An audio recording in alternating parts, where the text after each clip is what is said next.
Hi, I'm Cheryl Kagan, very proud to be the Senator for Gaithersburg and Rockville. Welcome to this week's edition of Kibbitzing with Kagan, brief conversations with people I find fascinating. Joining me today is Scott Goldberg, an at-large Montgomery County Council candidate. Scott, thank you so much for making the time to chat today. You're welcome. Thanks for having me on the show. Absolutely. So let me just say at the very outset, unlike most of the time when I kibitz with candidates, I am in a neutral position. Here, I am interviewing somebody whom I am supporting.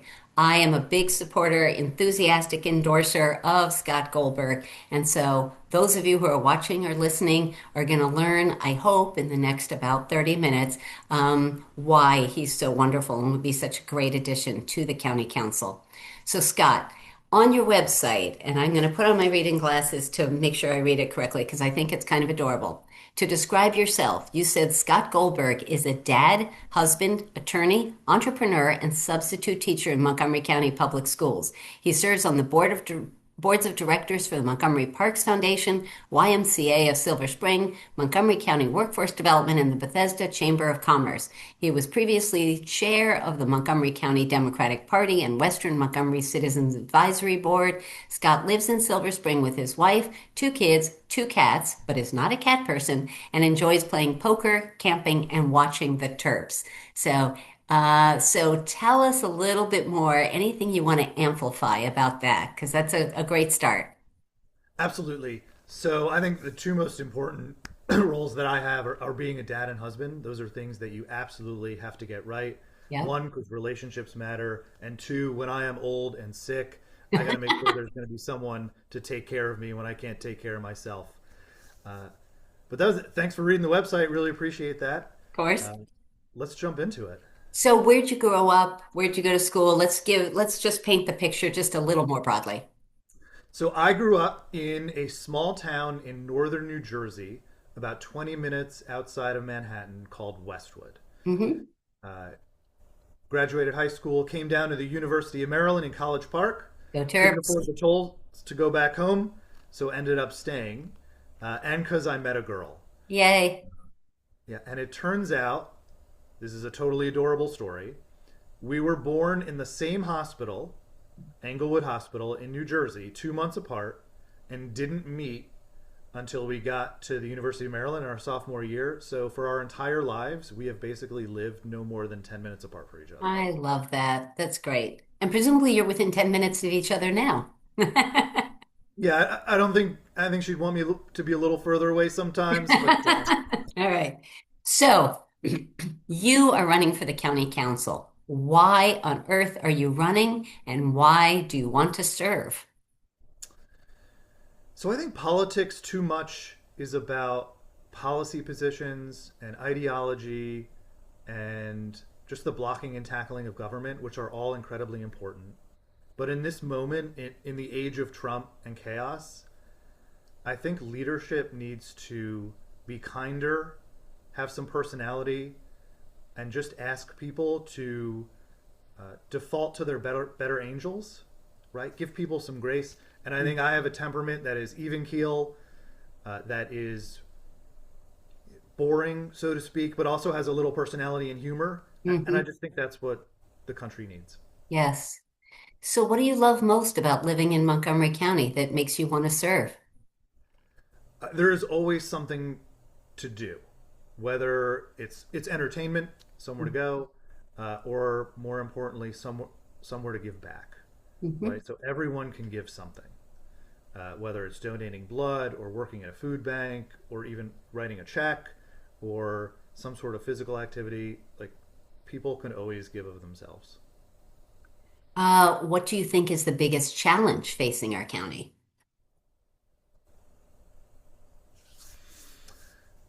Well, if I have to pick one, it is reversing a mindset that someone is always to blame for something. Mm. Just because something is going wrong doesn't mean it's someone's fault all the time. And we should look at things through a perception of kindness and grace. Okay, can we put an asterisk about Donald Trump on that? Yeah, well, we're not going to let him come over the border. He Oh, definitely okay. All right. doesn't need His to. policies sure are, but okay. Okay, so first kind of hard question here.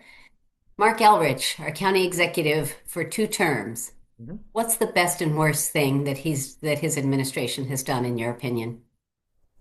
So I think the county executive looks at things through what's going to benefit people the most, and particularly people who are have the least among us. Hmm. He has changed my thinking and perspectives in that respect, and he has done it for a very long time, and he has been consistent. Um, we know where he's at. I think that is one of the best things Hmm. he has done as Hmm. county executive. One of the worst things, and just so your millions of viewers know, if he's running for the council at large, so if he wins and I win, there's a good chance that we would serve on the council together and sit Hmm. next to each other. Hmm. Um, he, um, no one is perfect, and I Sure. will admit and get reminded frequently that I am not perfect. Uh, I think his greatest opportunity for growth is to improve his how he communicates to people and with people, um, to kind of see things the way he sees things, uh, and I think if he were a little better at that, he would probably be one of the most popular politicians in Montgomery County. I hate the P word, but okay. Um, what one issue, keeps Mm-hmm. you up at night? What's the one you're most passionate about that you're really psyched to dig into? People not being able to afford a roof over their head, easy, Housing. Okay. correct. Um, you're campaigning at large, which is an enormous challenge. So you're not in current office. We have 1.1 million human beings who live here. How do you decide how to prioritize your time? How do you figure out where to be? Number one priority, wife and kids. So if they Yeah. have something that I need to be at, that is blocked off on the schedule. Hmm. Uh, we won't make that mistake again. And after that, I try and go to as much as possible, Hmm. because people who live in the Up County, Poolesville, Clarksburg, Damascus, Germantown, Gaithersburg, they frequently say we never see these down county elected representatives up here. Yep. So I Yep. try and show them as much love as possible. I live just next to the Beltway in Silver Spring, Hmm. but I want to meet new people. That's always a priority. I Hmm. don't like going to the same events where I see the same people. Hmm. Politics is a game of addition, Hmm. and I want to experience new things. Hmm. So whether it's touring the Purple Line construction site, or milking a goat in Poolesville, I want to make sure I'm understanding kind of how people live their lives. I love that. Um, you have a background in politics that we haven't talked about yet, which is you ran Ike Leggett's campaign for county executive, much loved Ike Leggett. You also worked very closely with the 3 Board of Ed challengers and Board of Education, and 3 challengers defeated, succeeded incumbents. Talk about those races and what you learned about the county from running those campaigns. Sure. I'd also like to say my dad got me involved in politics. So in Nice. our little town, he would always bring me around, uh, on election night and registering voters and all that. And then got involved in the student government in high school. Uh, in fact, my first campaign slogan was "Take a moron off the streets, put Goldberg in office." Won the SGA Wow. presidency of in Westwood, New Jersey. Mine was shorter. Vote in Kagan. Beautiful. It was simple. It was Churchill High School, student government vice president.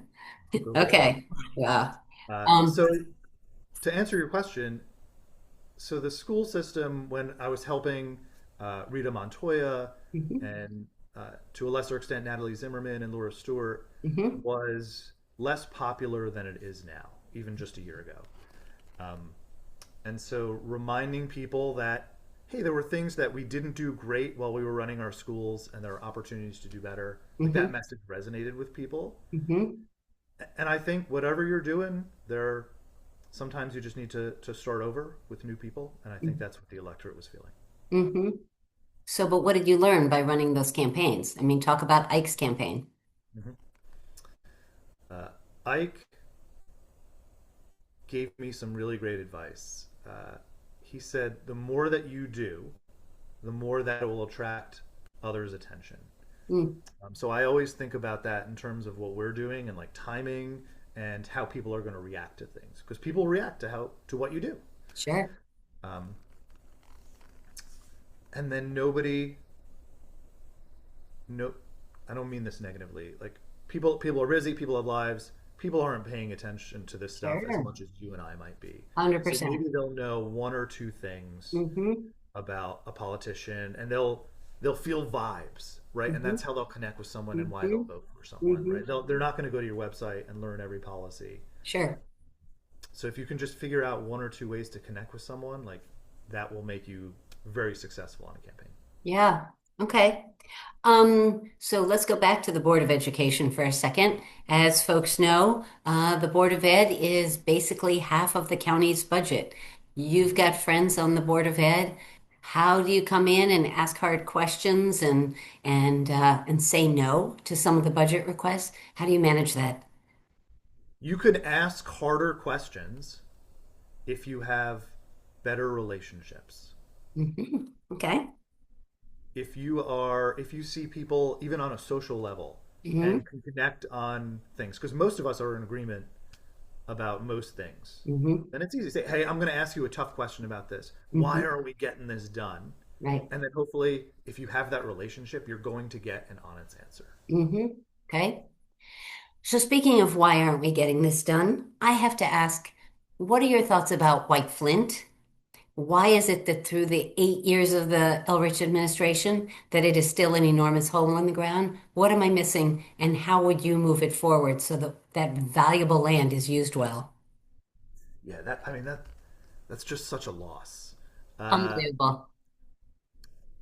yeah, I mean we can blame Lord and Taylor and knocking the mall down and a bunch of other things, but I think at some point, however we feel about developers and development, it is a responsibility of the government to sit down with businesses and say, hey, I would like to see this happen. Why isn't it happening?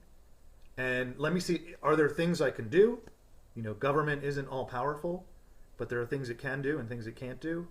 Uh, and let's make this happen. These are housing opportunities. These are businesses that people aren't working at, where they can have more jobs and opportunity. It is near transit. It is. It's just incredibly unfortunate that we haven't been able to figure that out. Yeah.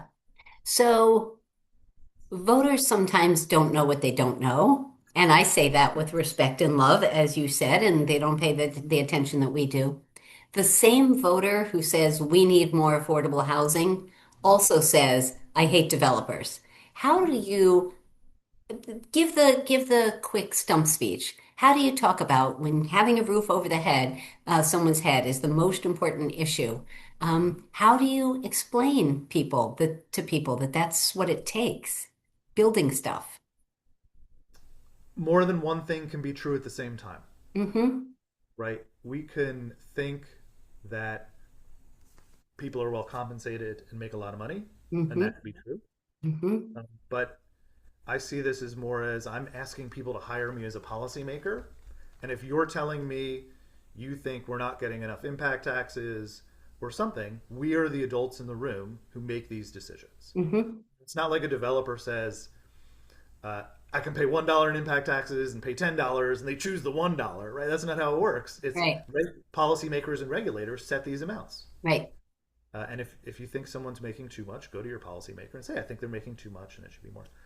That, That being said, mhm. anytime we add an expense to housing, it adds to the cost of housing.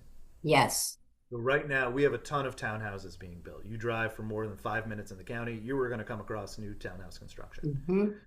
50 to 60 grand of those townhouses are impact taxes, right? So Mm-hmm. that increases the cost. Impact taxes go to pay for a lot of stuff. They make up between 7 and 8% of our capital budgets. That's a good thing. Mm-hmm.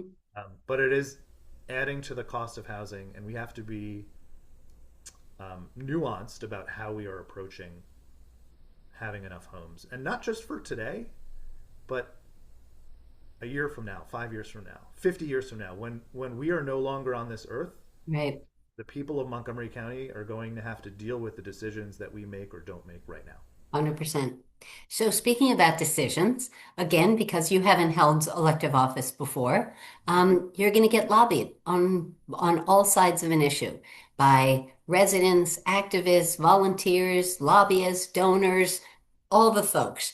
Mm-hmm. How do you process? How do you synthesize data and make a decision? First, I look at it through their eyes, right? They're advocating for something, and it's not their job to put everything in the big picture, right? That is why I'm asking you to hire me to do. Hmm. Uh, and that being said, you want to try and tell everyone yes or see what you can do, but saying no with empathy and understanding is incredibly important. Another, uh, like Leggetism, he said it's okay for people to say no, Hmm. but you want to do it in a way where that doesn't turn into a hell no. Right. And No. if you are kind with people and show that you understand their point of view and respectfully disagree with it, Hmm. um, that I think is a good model for government. But if you're dismissive of people and say they're wrong and call them names, like Hmm. that's not how we do business in Montgomery County. That's great. I like it. So, when I was first elected to the House of Delegates, I was a substitute teacher and I loved it and I thought it was really hard. So, tell us about your experience. Why are you a substitute teacher? How often do you do it? Do you, are there geographic areas? Are there issue areas, grade levels? Tell us a little bit and something surprising you've learned by being in the classroom. Okay. So one day my son came home from school and he was super excited because he got to spend the whole day with his first grade teacher. The problem was he was in second grade. Uh-oh. His Okay. teacher was sick. She couldn't find a substitute. They couldn't find a substitute, and so he, with a couple other classmates, spent the day in his first grade class. Wow. So I'm thinking he lost a day of instruction. They distracted another class. Mm, Not being serious, I looked into what does it take to become a substitute teacher. mm-hmm. If you can fog a mirror, you can be a substitute teacher. It's 60 college credits, Mm-hmm. a, a phone interview, a 7-question phone interview, a background check with fingerprints. You watch about 4 hours of instructional video, nothing about classroom management or subject matter, Mm, just about what to do in an emergency, how to spot abuse, things like that. mm, And so I said, I can do this. You have to do at least 10 days a year. mm-hmm. And so I said, you know what? I can find 1 or 2 days to take Mm-hmm. out of my other job Mm-hmm. and do this. Right? This is a form of public service. The school needs it. A couple years ago, there were 80,000 unfilled substitute requests in Montgomery County public Ouch. schools. Mm, I like to do schools that could have a higher population of Spanish speakers. ujú. Porque yo puedo hablar español un Es poquito. importante. Muy bien. Qué bueno. And so I think that's pretty helpful. I love fourth and fifth graders because they are rule followers. They know how to get ready in the morning. They know how to dismiss themselves, Nice. uh, and they've got personalities. Yep. I've done high schools, but I don't love it because we still have not found the solution to cell phones. Yeah. We have had a bunch of proposals in my committee in the Senate, but let's move on. The teachers union has been seen as pretty influential. They just recently voted, and unfortunately, they chose other candidates and did not endorse you. Talk about that. Sure. So they have a really great extensive process. They do their research. I was thankful for the opportunity to participate in it. Um, always disappointed that as a member of the union, would have loved to have their support, but perfectly understand why they didn't. So spent 2 minutes being disappointed and then moved on with my life. Moving on. All right. Well, sticking on endorsements, what is other than Senator Kagan, who's the biggest endorsement or what organization biggest endorsement that you value the most so far on this campaign? And we are taping this in the first week of December. County Executive Leggett. I was fortunate enough to manage his last reelection campaign in 2014. He just taught me a lot. He is one of the best models of good government. Um, And he I, has endorsed you.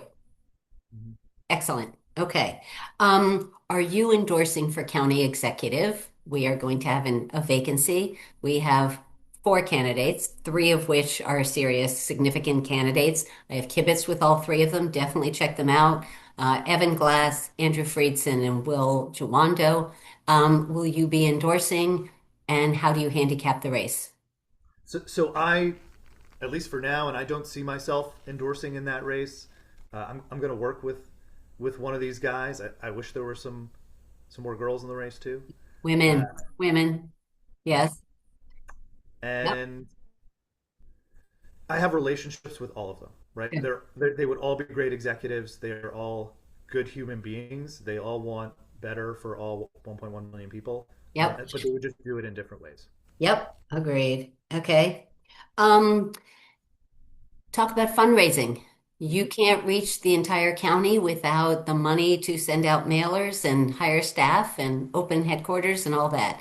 So talk about if people want to donate, how much is it going to take? How much can they give? And where can they find the information? Great. Thanks for that fastball down the middle. We're Yeah. participating in the county's public financing program. We cannot take money from corporations. We can't take money from PACs or unions or special interests, just real live human beings.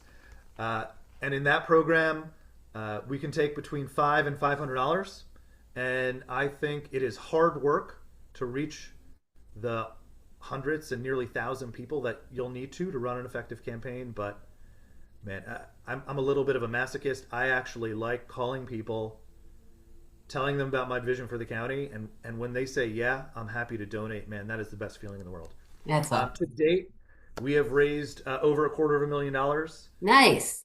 I think we are the only at large campaign that has requested public financing thus Mm-hmm. far. Because you have to qualify. For those who may not know, you can't just ask for it the first day. You have to reach a certain number of donors, a certain threshold of the amount raised. So if you're running at large, you have to raise $20,000 from 250 county residents or more. That's just to qualify, and that's Yep. not even enough to reach all the voters. But we're Yep. doing really well, which is just an incredible show of support from friends, families, strangers. And just to clarify, though, once you qualify, you don't have to be a Montgomery County resident or registered voter or Democrat or anything to give money to you. It's just to qualify. So people who live in DC or Virginia or something could donate. Correct. Okay. Anyone can contribute, but only county residents' funds get Get matched. matched. Yep. And the matching funds are amazing.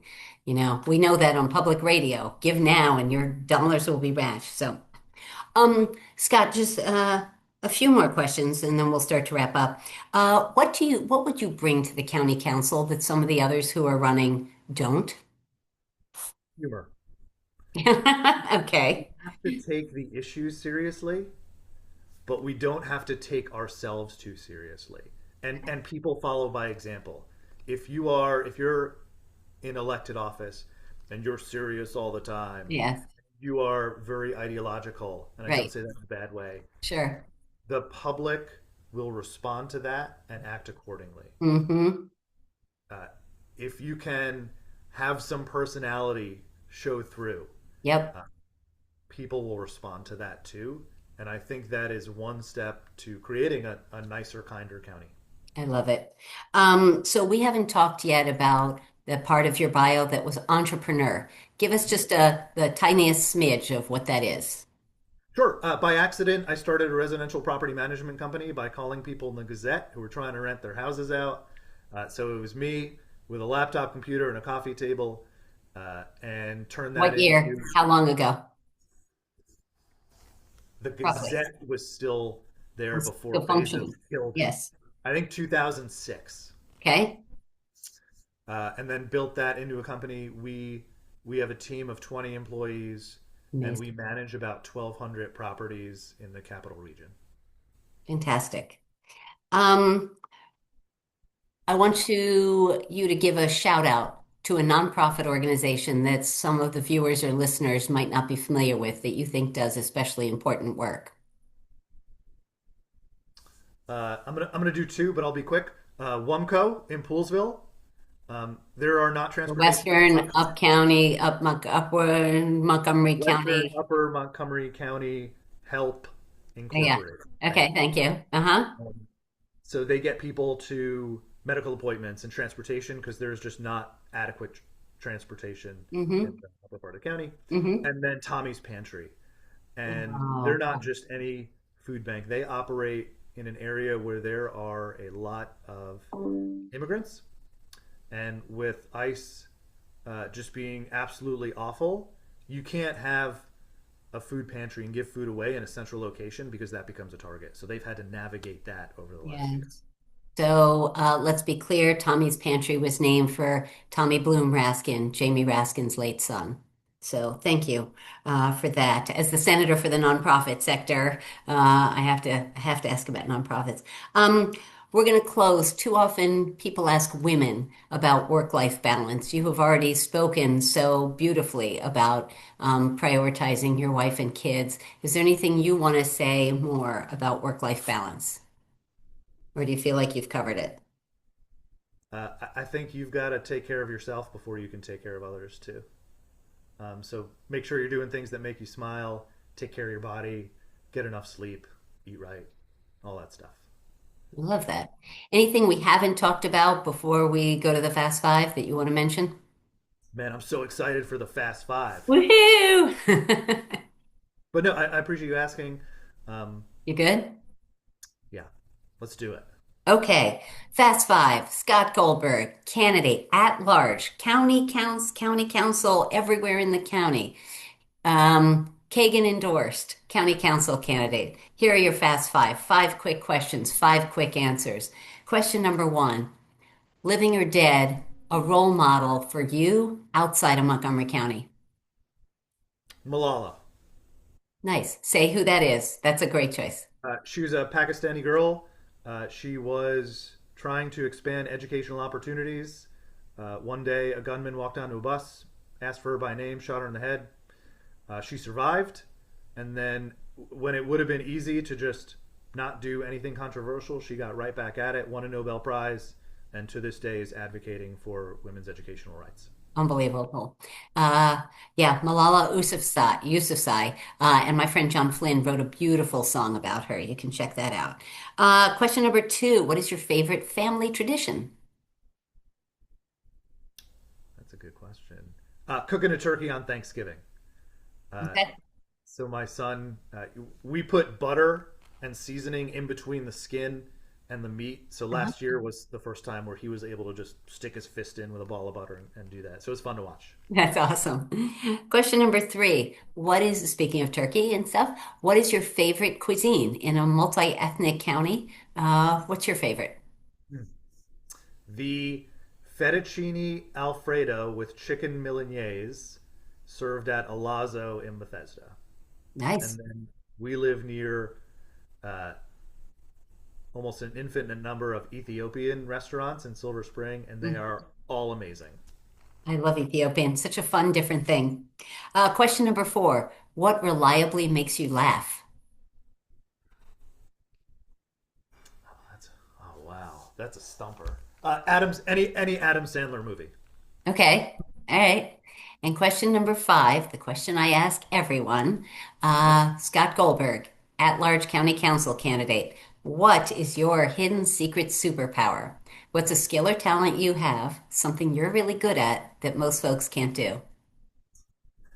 I am great at diffusing tense situations with humor because I'm hilarious. Looking. Oh, I'm sorry. You didn't say that, did you? Scott, thank you. Thank you for running. Thank you for being willing to serve. Thank you for being a role model, a community leader, a volunteer, a substitute teacher, and a guest on Kibitzing with Kagan. It's really been a pleasure. And thank you so much. And I'm going to call you out for being amazing at 911. Right? We talk about a lot of complex issues, but at the end, government, the simplest things just need to work. When you call or having an emergency, like that needs to work 100% of the time, not 99.9% of the time. And your work and advocacy and diligence over an extended number of years to make sure that's happening is admirable. I am so grateful. Thank you for that. Appreciate it. I look forward to seeing you soon, and I hope to be at a victory party for you next June, June of 2026. We'll all knock wood. Spread the word. Scott Goldberg, what's your URL? Where can people learn more about you? You can visit us on the web at votescott.org, and we are on Instagram, Facebook, Threads, and X with the same handle. It is at Goldberg in MD. Okay. All right, everybody. Check Scott Goldberg out. Hope you'll join me in voting for him. Take care, Scott. See you soon. Take Bye-bye. care. Be kind.